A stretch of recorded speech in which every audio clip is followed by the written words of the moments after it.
And a lot of people thought, I know, not somebody just said not now, one of the, but we thought if we did 5:30, it was a group consensus. If we did 5:30, people could come from work, and if you did 7, people didn't want to go home and come back, and we'll take comments on that at the end of the evening. But I just, in a minute, I want to introduce all of our elected officials. I may have each of the elected officials in a minute introduce themselves so you can hear from them. Justin Hodges, the chair of the Washington County Commissioners, is going to speak after me. Others are declining because we really want to hear from the experts up here. But I want to tell you why we're here.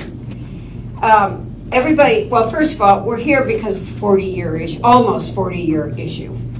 And I want to kind of take you to what we've been through and where we are. And really, I think a lot of progress has been made in the last couple of years. I know a lot of people have had concerns. We want to answer those concerns today and have the experts themselves answer those questions. But I think that we have made more progress than I have seen since I've been a member of Congress, which isn't forever. But I mean, this started 40 years ago. And I'm going to tell you that when I became a member, which was 8 years ago, I really dug into this. And this is a personal opinion, and I'm sure somebody will yell at me for saying this, but I believe that the polluter may have deliberately, remember there are 4 townships.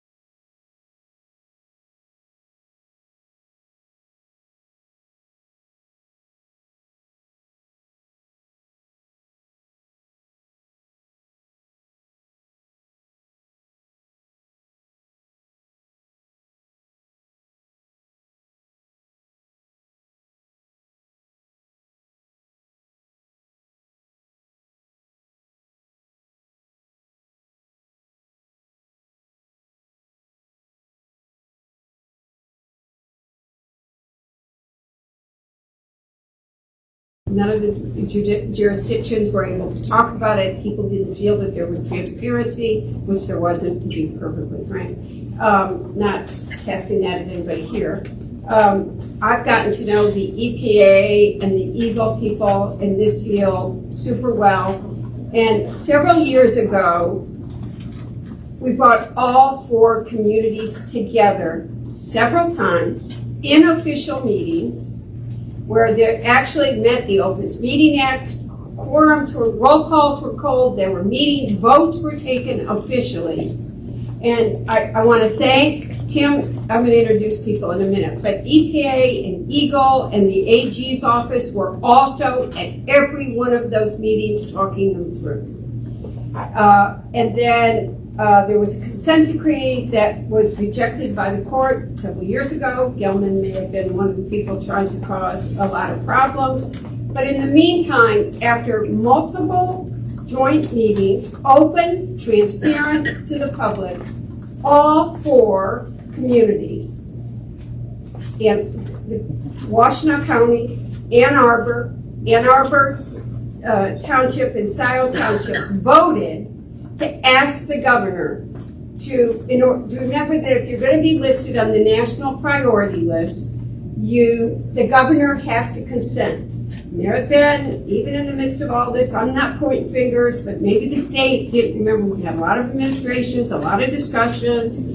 The previous administrations may not have thought that was the right way to go. Every time EPA was here, they would love, Tim, would say to us, this is a process. I'm going to tell you, if you've done this 20 years ago, you might have been 15 years into the process. But we knew all the issues. So, and they're going to talk to you about the facts, what's happened, because you need to hear from the experts, not me. But I want to take you to why we are meeting tonight. After the consent decree was rejected, the consent decree that was in place was a 2011 consent decree, which has a number that's too low to protect you. And Dana's job, especially the Attorney General, sorry, I didn't mean to be, her job is to protect you and to make sure that you are being protected. And a lot of people had questions. She's going to take that, she's going to discuss it head on and answer those questions. EPA is going to tell you, a lot of you, and they're going to say it to you, so I don't want to steal their thunder, but everybody was worried that that would mean that that site couldn't be listed on the national priorities. EPA absolutely assured everybody, and we'll talk to you tonight, that that was not the case. People have been worried about the testing, and yes, it has spread to some wells, and people are worried about that.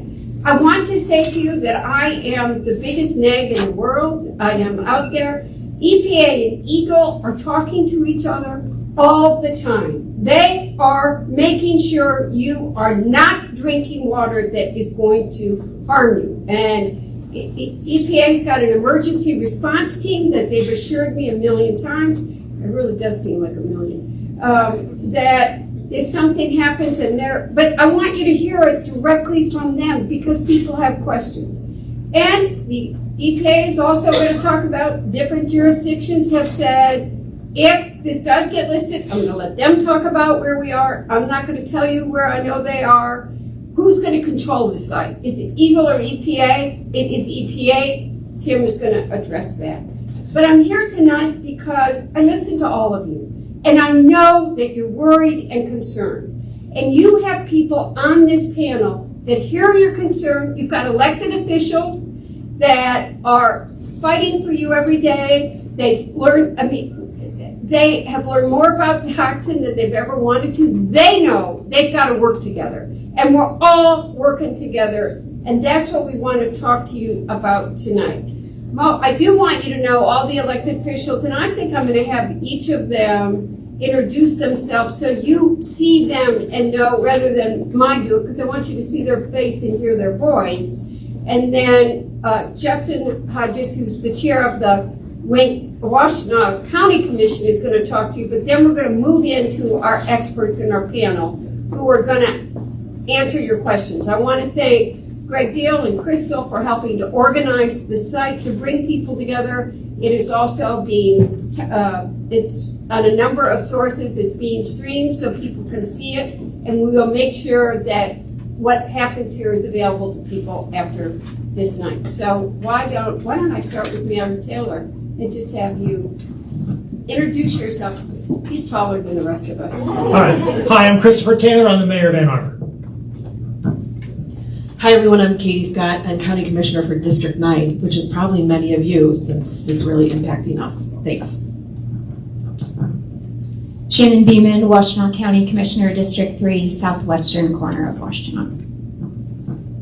Jason Maciejewski, County Commission District Number 1, which is the northwestern part of Washtenaw County. Justin Hodge, County Commissioner for District 5, that's the southeast corner of the county. I'm Chris Watson, City Council Member for Ward 2 in Ann Arbor. Crystal Light, Board of Commission, District 2. Caroline Sanders, District 4, Pittsfield Township, primarily some Ypsi Township. Hi, Diane O'Connell, Supervisor, Ann Arbor Township. Kathy's here, right? Kathy's in the back. Kathy Knoll from SIO, and I have not seen Will, but I know he was going to try to get here. So John Reiser here from SIO too.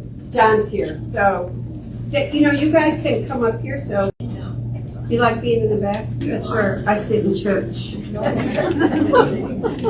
Justin, I'm going to introduce to you, and then we'll get to the panel. All right, I'll be very brief because I want us to get to the experts. I'm Justin Hodge. I represent District 5, as I just said a moment ago. That's most of Ypsilanti Township and all of Augusta Township, and also chair of the Board of Commissioners. I just want to echo the last points that Congresswoman Dingell mentioned about how critically we all take this issue. You have local, county, state, and federal government represented here, and we're all working together very hard to address this. This is an issue that we're all going to have to work together on, and I want the community to understand that all of us in government take this extremely seriously, and that's why you have all of us here. Really grateful to to have this panel that is going to be able to share a lot of really important information with us. And I'm hoping that we'll hear some really good news too. So with that, I'll turn it back to Congressman Dingell so we can get to the panel. Thank you. So we made a deliberate, we're going to go from EPA to Eagle to the Attorney General.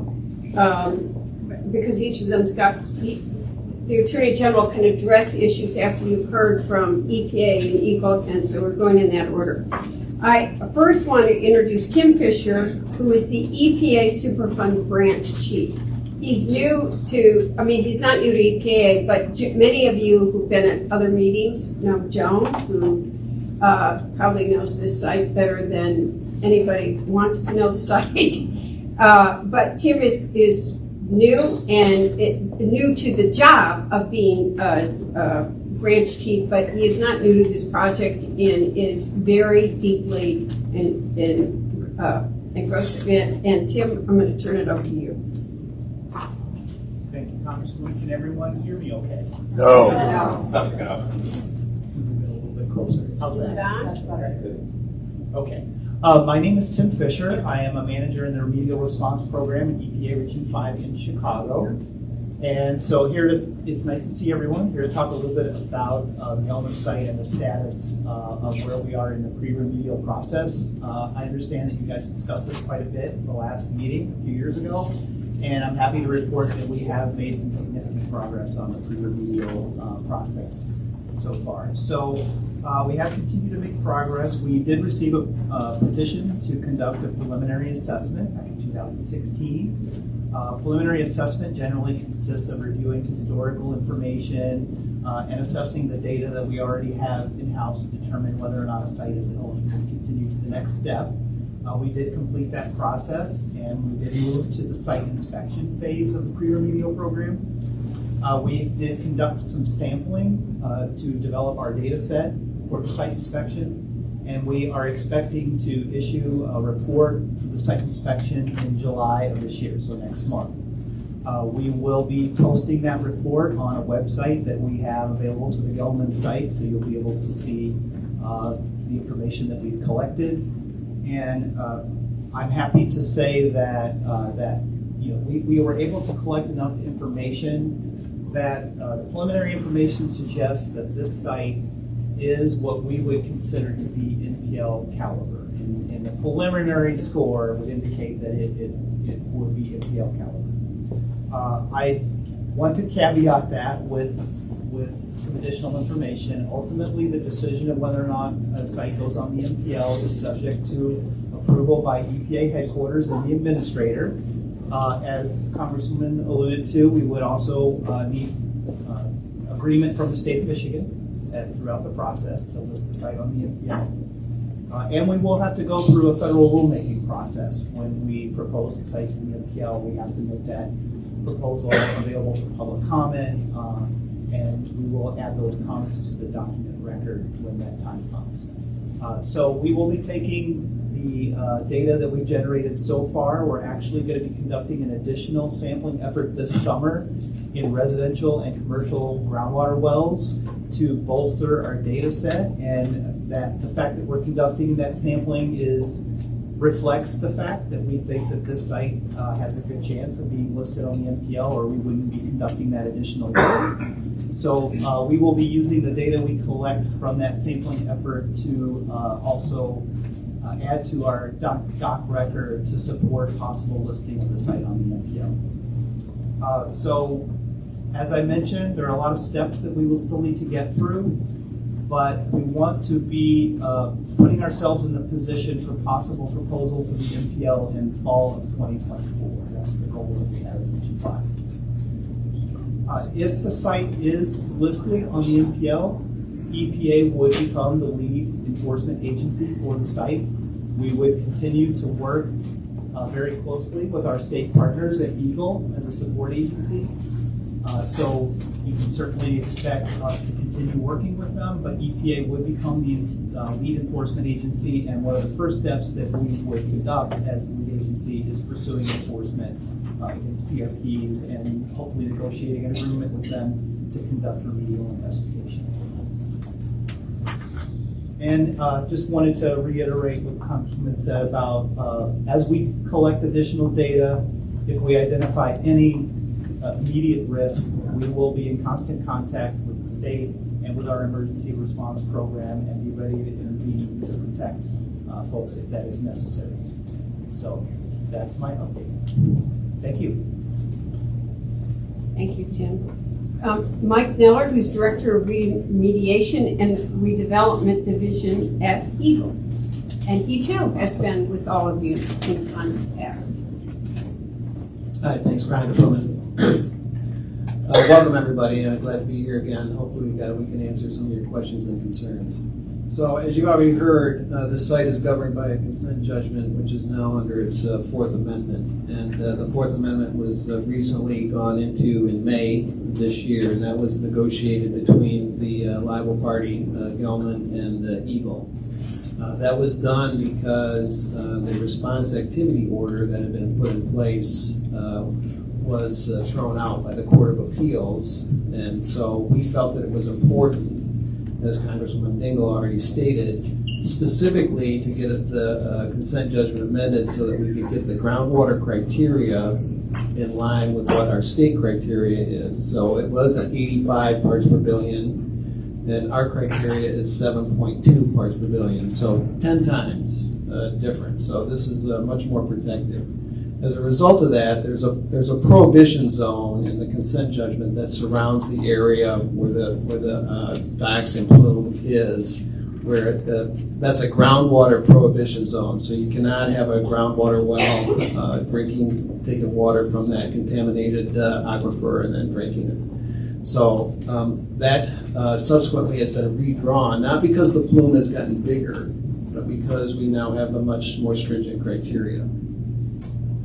So you should also understand that along with that prohibition zone, there are certain triggers. So there are monitoring wells around the perimeter of the prohibition zone. So if there are detections of a certain level, then that triggers certain events that can go into place. And those include things like additional monitoring, response activities to reduce the levels, the distribution of bottled water, and it even could include the connection to municipal water supply. So all that's in place in the consent judgment so that if this monitoring, if it looks like this could be moving outside the prohibition zone, then all these additional actions would be triggered to protect public health. You should also understand that Eagle, along with the Washtenaw County Health Department, has a residential well monitoring program. So these are for people that are outside the prohibition zone that may have residential wells. So every year, along with the County Health Department, we are sampling hundreds of wells to make sure that people are protected. And in some cases, every year that gets reviewed. And so, depending upon if there are any detections, then the sampling frequency may change. To date, we do have occasionally have detections, but they are all well below the state criteria, 7.2 parts per billion.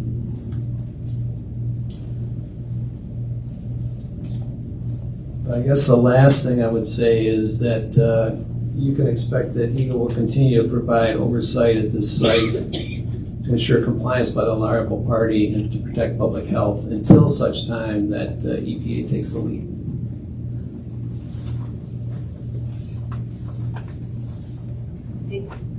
Thanks, Mike. And now our Attorney General Dana Nessel, who I really want to thank she said to me, this meeting's important, I'm coming myself. So I want to thank her for that.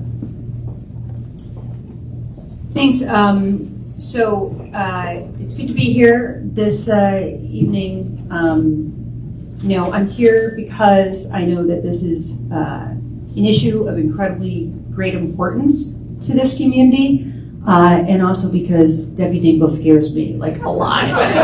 So I do want to be honest with you about this. Since I took office in January of 2019, Congresswoman Dingell probably calls and texts me about this about once a week. And I decided that the only thing worse than not taking Debbie Dingell's calls is well, not taking Debbie Dingell's calls. So, you know, I mean, honestly, we've had direct communication for a long time now between Congresswoman Dingell and my department.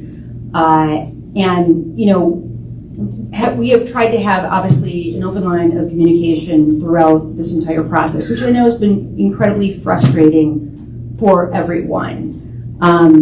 But I just want to say, I sort of have a little speech here that sort of goes through the last, I don't know, like before Frank Kelly was alive, basically, in terms of all the things that have happened with the Gelman site. And I know that you don't want to hear, you know, you don't need a history lesson today and you just want answers. So I'm going to skip. Thank you for putting this together for me, Danielle, by the way. Sorry. I'm with my assistant AG, Danielle Allison Milcom, who's here to answer questions. In all candor, I tried to be an environmental attorney. I was actually at the Dana School of Natural Resources, not named after me, at the University of Michigan. And then I was like, oh my God, organic chemistry is so hard. Maybe I'll just practice criminal law. So she's gonna answer questions on behalf of my department because this is incredibly complicated. There's no question. I know many of you have had to become organic scientists and environmental lawyers, whether you wanted to or not, because of how this impacts the communities here in Washtenaw. But all I can tell you is that we are working tirelessly on this at our department, working hand in hand, obviously, with Eagle, with the EPA, and with Congresswoman Dingell, who you could not have a more tenacious advocate working on your behalf in Washington, D.C. And it's not just that she is willing to knock down anybody's door at any time of day or night to ensure that her constituents are safe. But honestly, luckily, she knows everybody in D.C. She has those connections in this community, obviously. And, you know, I'm lucky too because I'm represented by Congresswoman Dingell. So finally, how long did it take? Thank you, Redistricting Commission. But anyway, with that, I just want to say that I know there's a lot of questions about the new consent judgment. We want to make sure that, again, we're doing everything to be as helpful as possible in this process and make sure that the EPA can do what they need to do and to always have an open door and be able to listen to the needs and the concerns and the questions that you have about what we're doing at our department. And so that's why I'm here, is to listen and to respond to as many questions as we possibly can. And I want to thank Representative Dingell for inviting me to be here tonight. Well, oops. Thank you. And I want to say this about Dana. She does take my calls. So every time one of you has called me, and I look out in this group, and a lot of you have, I call her. And she takes it, we talk it through. Polly is, I think, Polly wishes she didn't see my name, who's one of her deputies at the AG's office who's worked on this for a long time. And I want to say this, everybody really cares. This is one of the most complicated, I mean, it's unacceptable what happened, and no matter what, we're going to get there. It's going to take time. We just need to keep everybody safe. And the good thing, if we go where we think we're going to go, and trust me, I will be, everybody knows what I'm going to be like for the next year, the federal government has more ability to make the polluter pay. And that's exactly what, I'm not going to get in trouble. I don't want to say anything that somehow might end up getting me in trouble. But you all know how I feel. So, and I also want to thank the members of CARD that are here. The Mayor's Environmental Commission's got representatives. The Huron River Watershed Council, the League of Conservation Waters, Wolfpack. There are a lot of groups that have been engaged and care and are going to stay engaged while we get this fixed. So now, having said that, I think there are people with mics someplace, and let's start moving it.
Park Pavilion as a target, more or less.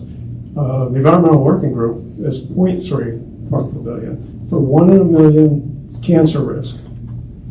That is almost a national standard, pretty much. So we need to work on that and move forward, have politicians who are willing to step up and do the right thing and not just keep kicking the can down the road. And I think we can get it done, and I think we deserve that. And our taxpayer dollars are paying your salaries, and we need to get some action. So thank you so much. So I want to say that I'm going to let Tim maybe talk about what's going on at the federal level. I should have said this at the very beginning, and I apologize. This is what happens when you go from your heart. All of the state legislators for this area were going to be here, and they are in Lansing. It's the last day. They're working on the budget. They're getting money for you for other projects for this area, and they could not be here. But every last one of them wanted to be here. And this, quite frankly, the legislators that you have from Washtenaw County are the leaders in the state legislature who have tried for years to get polluter pay legislation through. So, the problem is you all should keep talking about it, trying to push it. Your legislators aren't the problem. This is an area that, Dana? We just had some excellent legislation passed today repealing the no stricter than federal law that had been put in place during the lame duck era of the Snyder administration. So, that is a start, and that's substantial and that's impactful. So I just want people to know that, I fully expect, I have not talked to the governor. I have a hard time believing she's not going to sign that. So that is definitely a step in the right direction, and I don't think we've seen the last of good environmental policy being put in place by the legislature. And I'll give you one of the, it's a different pollutant, but PFAS, which is a forever chemical. I've not given up fighting on PFAS since I walked into the United States Congress. I've gotten a PFAS action bill passed through the House multiple times. It's the United States Senate. That's always a problem. But we only have at the federal level, although EPA is listening, so I gotta give you a tip. I have to say that Michael Regan and Michael has a PFAS working group and we're working on this, but for years, there was only guidance on the PFAS water standard, and Rick Snyder put in place a standard that was stricter than the federal level guidance. So that's one of the reasons that, because the bill that they passed would actually, that PFAS is another very serious contaminant. So it is progress, and I do know, I've talked to everybody that they are trying to get the polluter pays laws and make that more stringent. Tim, did you want to make any comments about? Well, yeah, I guess I'll just say, yes, the CERCLA statute is a very strong authority, and it provides a lot of authority for us to require responsible parties to take action, and if they won't do it, it allows us the opportunity to take the lead as an agency, and then they'll have to reimburse us for the costs that we incur. So CERCLA is a very strong statute that allows us to take action at sites on the MPL. With respect to the number that you talked about with 1,4-dioxane, I'll just say, obviously it's premature for us to know what we're going to clean the site up to, because we'll have to go through an extensive remedial investigation process, a risk assessment process. We have a mandate, though, under law. Our remedies have to be protective. So we will ensure that whatever cleanup concentration we pick is protective of human health and the environment. And we also tend to, if the state standard is protective, we have something we call ARARs, it's a technical term in the Superfund program. We generally clean up to drinking water standards, and if the state has a more stringent standard than the federal government, we will clean up to the state standard. So we're going to, and I work very closely with the Environmental Working Group too on a number of, just so you know that. Where are we going over here? My name is James DeMore, and I am Vice Chair of the State Political Committee for the Michigan Chapter of the Sierra Club. In 2016, I was a member of the Sierra Club Huron Valley Group Executive Committee, And we were one of the entities that petitioned the US EPA to request that the Gelman plume be determined as a Superfund site. We felt at the time that state and local remedies weren't working.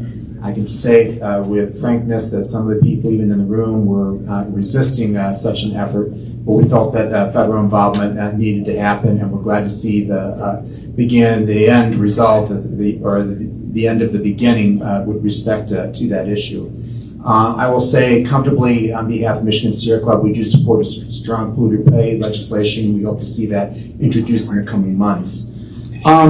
My question really is, and let me make sure I understand the process, and thank you very much for explaining the circle law to some extent to the end product. But my question is, what happens again after the comment period, after the preliminary investigation is done? Is there a comment period in the Federal Register, and then individuals and the public and agencies can weigh in on that? Can you explain that a little bit further? And once that's passed, and once you do determine, yes, it meets the standards, we go have a Superfund, what exactly happens? So I'm going to start the answer, and then I'm probably going to turn it over to Nuria, because Nuria Muniz is our NPL coordinator for the state of Michigan, and she's sort of the project manager for this. So we're developing a record. Much of what we do at EPA in terms of decision making, we have to really build a robust administrative record to support our decision making, because a lot of what we decide is potentially subject to legal challenge or technical challenge, and so we really have to make sure we dot the I's and cross the T's and put together a good record for what we are proposing to do. So the next step after completing the site inspection, we're going to conduct this additional sampling this summer, collect that data, put together a document record.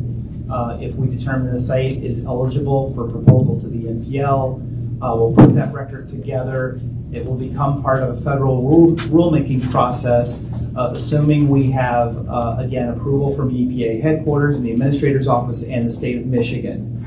And then through the rulemaking process, we will propose in the Federal Register that the Gelman site be added to the national priorities list.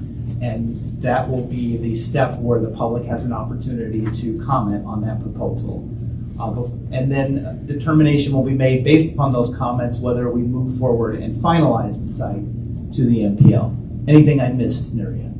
So there's a 60-day comment period after we propose. So you have 60 days to comment, and we have to address any substantial comment that comes in.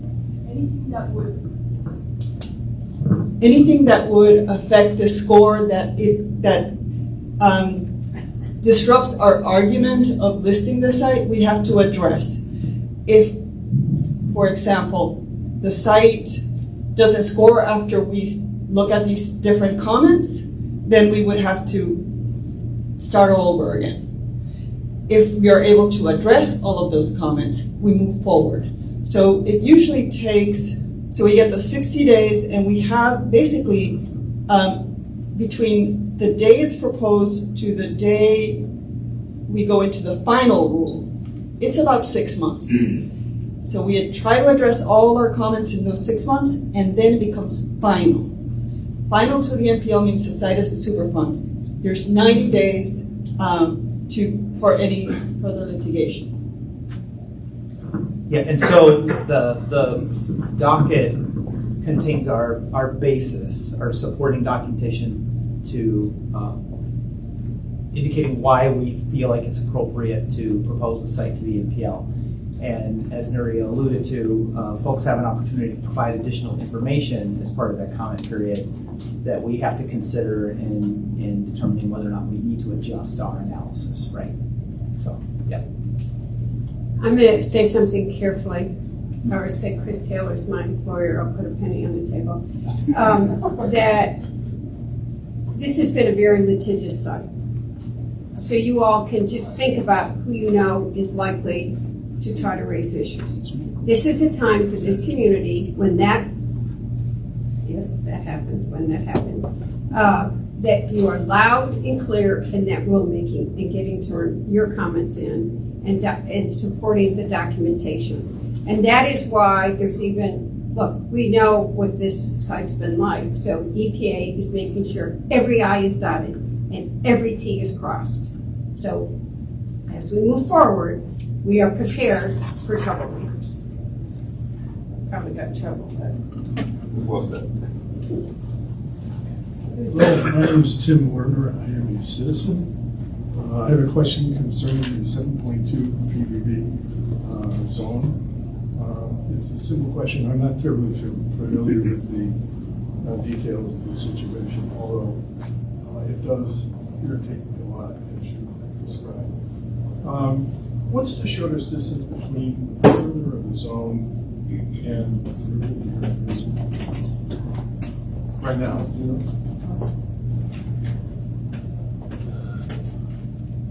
I don't know. What you're asking is, Yes. what is the distance between the 7.2 criteria Right, the perimeter, right. and the Huron River? Any point on mine, whatever the closest distance is. Hang on, we're bringing a mic.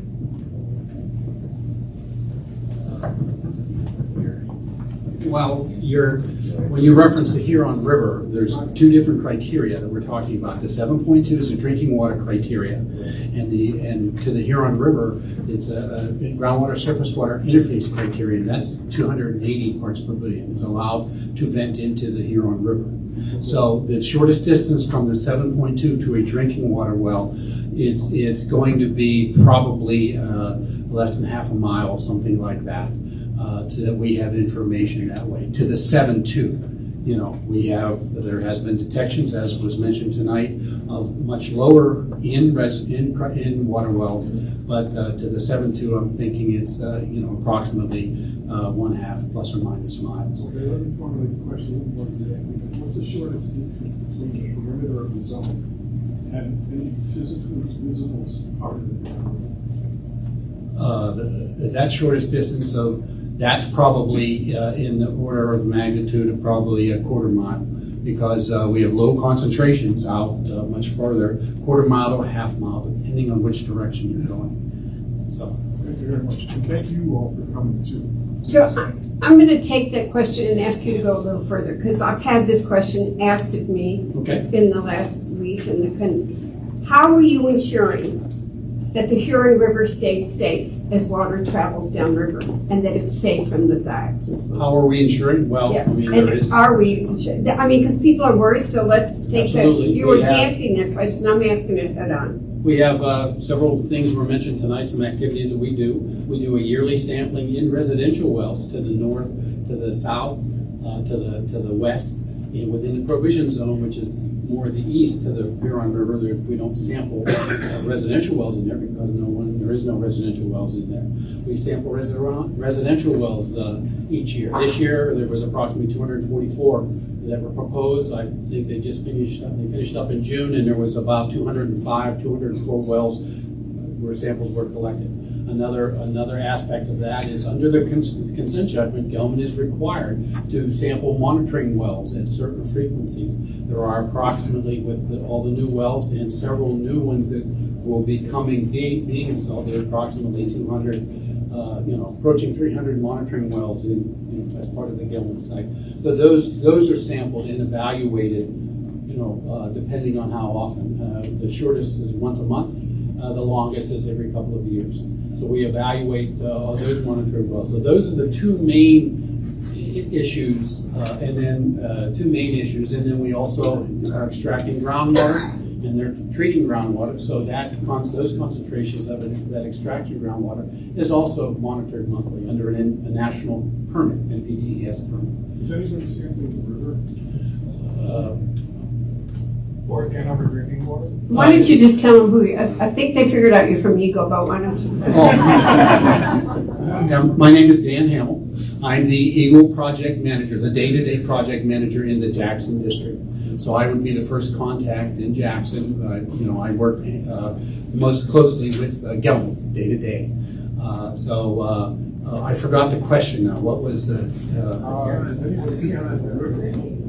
Is anyone sampling the Huron River? The Huron River is sampled by Ann Arbor. We sample the surface waters around the Huron River that go into that once a year. We've been doing that consistently in the last couple of years, including, like I said, the surface water streams, the Allen Creek drain, and so we have done that. You understand the citizens' concerns? Absolutely, absolutely. You know, your drinking water at Barton Pond, which is part of the Huron River, it gets I think you get 80%. Are all the concentrations below 7.2 ppb? Yes, all the concentrations are below 7. Well, we all know well, the issue. okay, I'm going to caveat that. All concentrations in what I would call streams are below 7.2. We have sampled the Allen Creek drain, and that has ranged. I think we started several years ago. That has ranged approximately 10 parts per billion. But last 2 years ago or so, there was 45 parts per billion. Again, realize that is a drain that's not necessarily, it gets influenced by groundwater, but it also has surface drainage. Right, and 7.2 is controversial. It's high compared to 0.3 or 0.5. Right, but it's under the Part 201 regulations, the risk that is the reason it's 7.2, the risk that was calculated, it's 1 in 100,000 is the risk in Michigan. The 0.35 was the risk. The DPA is a risk range. That's their lowest risk, and that's 1 in 1 million. So that's some differences in the numbers. So Michigan, under our environmental law, it's 1 in 100,000. I'm going to ask one more question because I hear it from everybody, and I want everybody's question to answer tonight, so we know we're on a path. Chris, I don't know who you want to answer this question, but people worry about Barton Pond, which and the city is testing. You've got one of the best water systems, the director of the water system, and you are. I talk to Chris all the time about how they are making sure their water is safe. So you also test to make sure. I don't know if you want to. I mean, just broadly speaking, Ann Arbor drinking water is tested several, many thousands of times per year. We are testing for Ann Arbor's drinking water is tested, numerous times a day, 1,000 times per year. We are testing constantly for 1,4-dioxin as well as for a variety of other potential contaminants to ensure that we comply with all existing regulations. We publish that information consistently on our website. You can check it out, both presently and historically. I'm letting you all figure out who you're giving the mic to. Who's got it now? Okay. Hi, thank you very much, all of you, for being here. My name is Janet Fisher. I live in Ann Arbor. And I have a two-part question, or maybe it's more of a single question with a two-part answer. But I want two distinct answers. The first part of my question is technical, and it's about containment. And just from the get-go with this situation, we all knew it was really important to do something to keep the plume from spreading. So my question is there anything technically at this point in the process that's possible to be done to keep the plume from spreading further? And the second part of the question, or the second way I would ask it, is given all of the complexity we've just heard about, of oversight, of authority, of responsibility, of who's in control, of who pays, all of that stuff, given all of that, is there anything that can be done to intervene at this point to keep the plume from spreading farther? I'm letting the two experts. Well, there's always more source removal, and part of the Fourth Amendment consent judgment, there was 2 additional wells that have been put in place to do more mass removal. So that's part of the consent judgment. So, more systems, more removal, could be put in place. That's not required under the consent judgment. So those.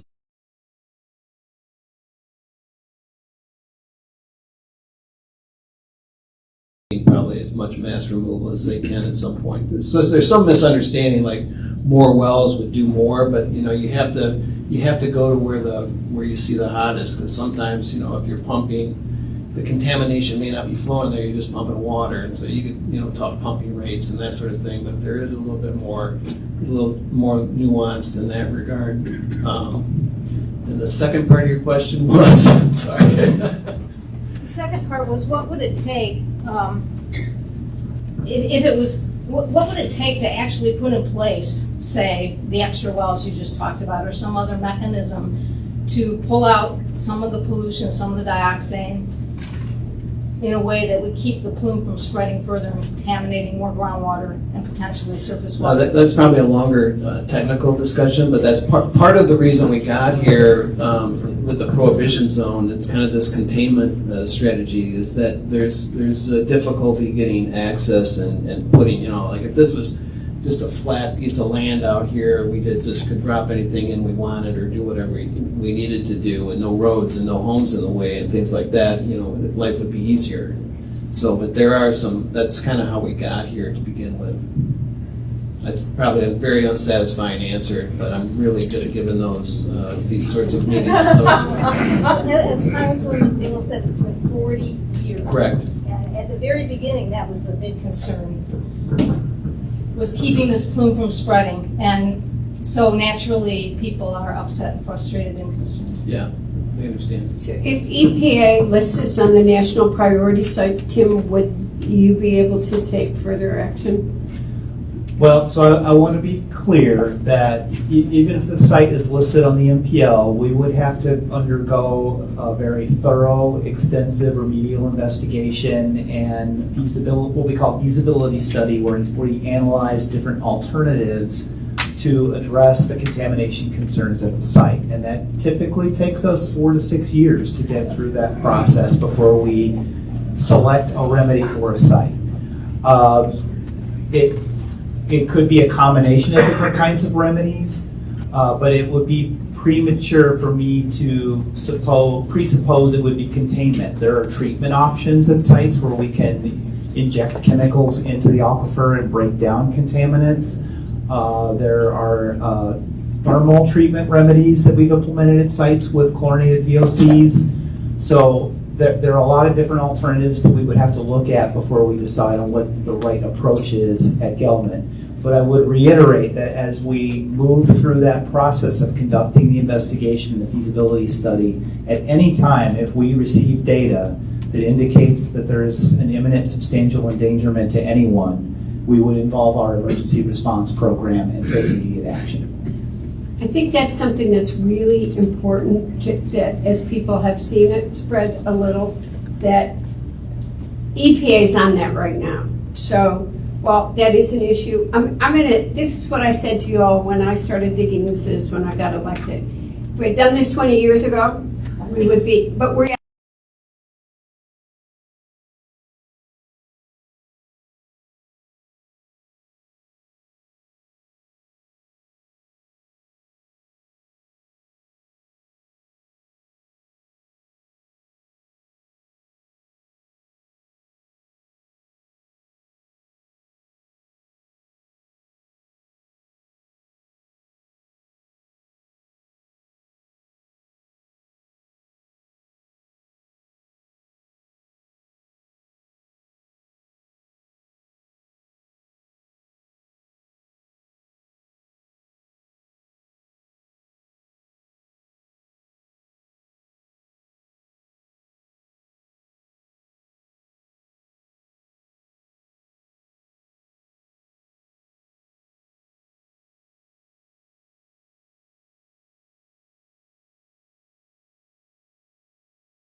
We've really not been able to protect the public health by stopping the Gelman dioxin plume from expanding and degrading our drinking water.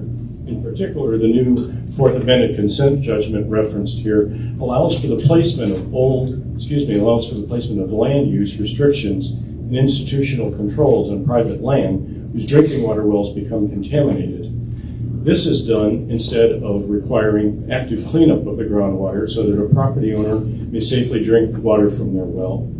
Recently, studies by Scioto Township and Ann Arbor Charter Township have identified 27 contaminated drinking water wells over 1 mile from the consent judgment established boundary.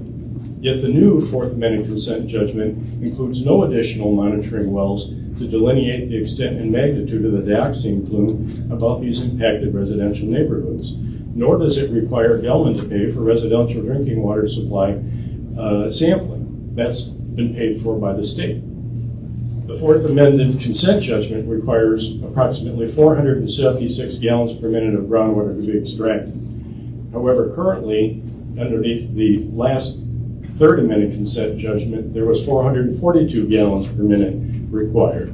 This little difference is what you see in the difference between the Third and the Fourth Amendment consent judgment. Very little difference in the amount of groundwater that's being extracted. In fact, the pumping rate has not stopped the dioxin plume migration, and it will not in the future. So in summary, the new Fourth Amendment consent judgment allows the dioxin groundwater plume to migrate towards residential properties and the Huron River, thereby contaminating private drinking water wells and potentially Martin Pond. The new Fourth Amendment consent judgment is not consistent with existing laws and regulations or sound engineering practices. This Fourth Amendment consent judgment itself presents an imminent and substantial endangerment to public health and the environment. And I am glad that you all can be here, particularly US EPA, to hear all of our comments and concerns, because this administrative order is not something that's protecting public health. Danielle, do you want to start?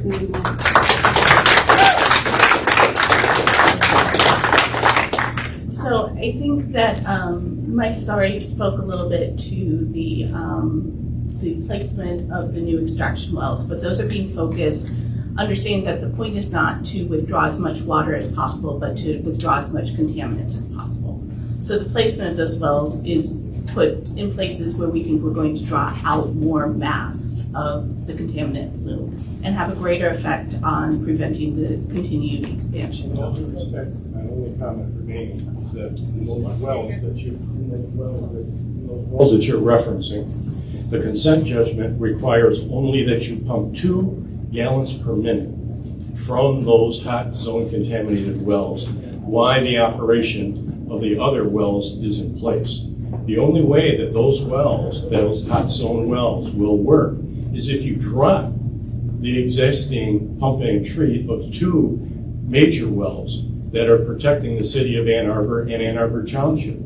So 2 gallons per minute, which is required underneath the consent judgment, only required under the consent judgment, is all you get out of those required wells underneath the consent judgment. It's not a panacea. It's not going to meaningfully impact the contamination. This contamination has been and continues to be allowed to spread. And rather than address it, you are simply expanding the prohibition zone. You're allowing Gelman to apply land use restrictions, institutional controls, as the plume expands, thereby limiting exposure.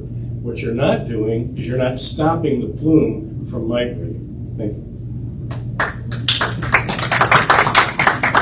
I'll let Mike follow up here in just a second, but I'd also like to add that institutional controls are one of the things that the legislature has allowed us to use to control, or has allowed liable parties to use to control plumes. Dating back to the 1990s, when the state tried to take very aggressive action against Gelman in order to have them pump and treat more of this contaminant plume, the court is the one who originally imposed the prohibition zone. So that is the consent judgment that we have been stuck, the situation that we've been stuck with since the 90s. We have tried to do more, but we are limited by what our laws allow us to do. So. Mike, I think. Yeah, I think you're misrepresenting the situation a little bit, Dan. When you say 2 gallons per minute, because they're pumping on those wells, it's 50 gallons per minute is what they're currently pumping. So, and it's all based on a performance objective that's outlined in the consent judgment. You're referencing the Rose well, or IW2, as the new well that you're going to be installing. That well is only allowed underneath the consent judgment to pump 2 gallons per minute.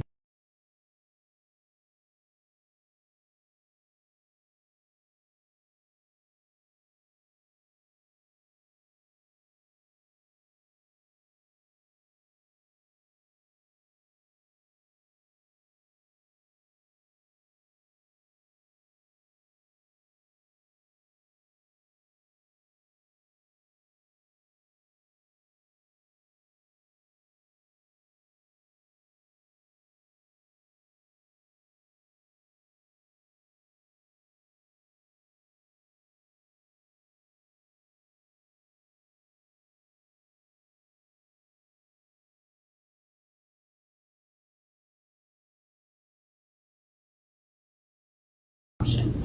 But given the decisions that we've already faced, that's where we're at. Remember, there have been court decisions that all of us don't agree with. There was a gag order, so I don't know everything that happened. I wasn't a party to the suit. But I could get so angry about what did or did not happen going back to the 90s as you study all of this. But this is why you do need, as Finn says, stronger state legislation.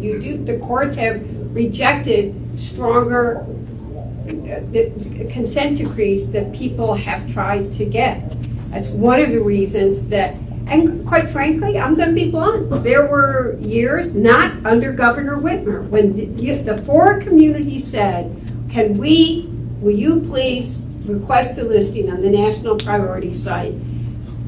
Look, it wasn't but there were people that didn't want that to happen, and the governor said, I'm listening to the communities and I'm doing what they want to do. And everybody wanted to go in that direction. But there are laws and consent decrees that limit where we are at right now. And nobody's happy about it, but it's the reality because, quite frankly, again, I'm going to try not to get in trouble so I don't, but we are where we are because there's a certain polluter that has really tried to get everybody where we are. I'll only go that far. Who's next? Dirk, me, you random guy.